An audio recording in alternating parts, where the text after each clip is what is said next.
మీకు కూడా నేను చెప్పేది ఏంటంటే డేటా లేకుండా డేటాని ఎనాలిసిస్ చేయకుండా మీ టార్గెట్స్ను మీరు పెట్టుకోలేరు, మీ టార్గెట్స్ను మీరు రీచ్ అవ్వలేరు.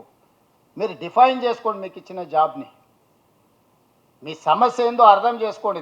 దానికోసం మీ అన్లెస్ అంటిల్ డేటా మీ దగ్గర ఉంటే తప్ప మీరు టార్గెట్ని పెట్టుకోలేరు. టార్గెట్ని పెట్టుకోకపోతే మీకు నాకు ఇద్దరికి అర్థం కాదు. ఇప్పుడు నేను 100 మార్కులకు పరీక్ష రాస్తేనే అందులో నాకు 35 వస్తే పాస్ అయినా, లేదా 20 వచ్చినా 30 వచ్చినా నాకు గ్రేడ్ ఎక్కడుందో నాకు తెలుస్తుంది. నేను నా టార్గెటే 100 మార్కులకు పరీక్ష రాస్తున్నా, 1000 మార్కులకు పరీక్ష రాస్తున్నా నాకు తెలియకపోతే నాకు ఏ మార్కులు వచ్చినా కూడా నా ఏ ర్యాంకు నాకు తెలియదు. మీకు కూడా మీరు టార్గెట్ అనేది ఫిక్స్ చేసుకోకుండా మీరు ఏ ఎగ్జామ్ రాసినా కూడా there is no point, you don't get any rank.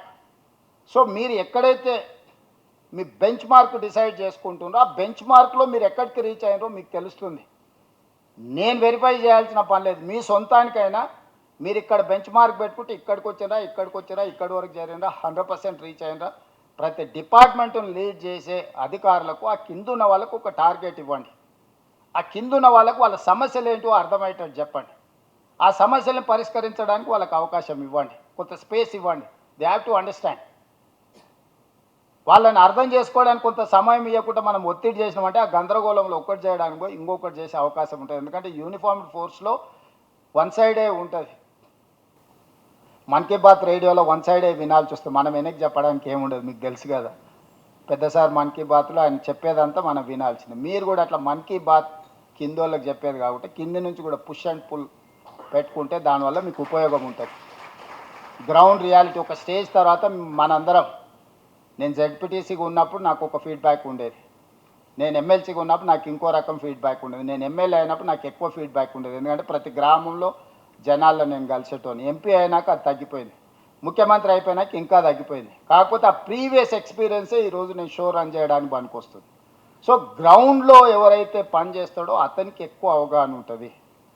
గ్రౌండ్లో ఉండే వాళ్ళతోనే టాప్లో ఉండే వాళ్ళు ఒక కనెక్ట్ బిల్డ్ చేసుకుంటే దాంతో మనకు సమస్యలు ఏ విధంగా ఉన్నాయో అర్థమవుతాయి, సమస్యలకు పరిష్కారం ఉంటుంది.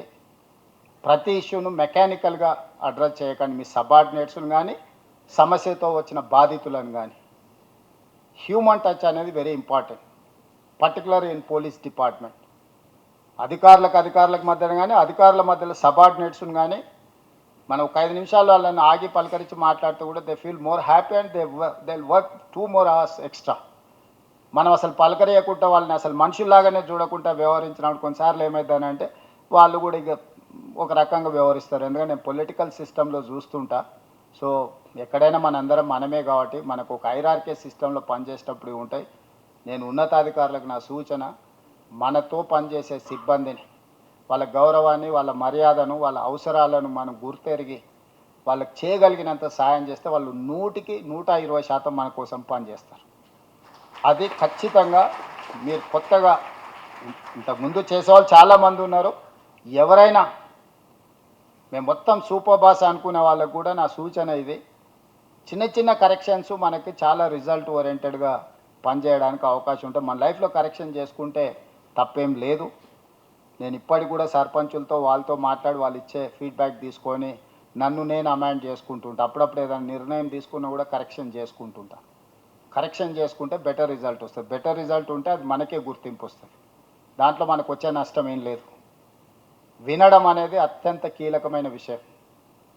వినకుండా చేస్తే కొన్నిసార్లు సక్సెస్ వస్తుంది కానీ అన్నిసార్లు సక్సెస్ రాదు. వినడం వల్ల చాలా సమస్యలకు పరిష్కారం దొరుకుతుంది.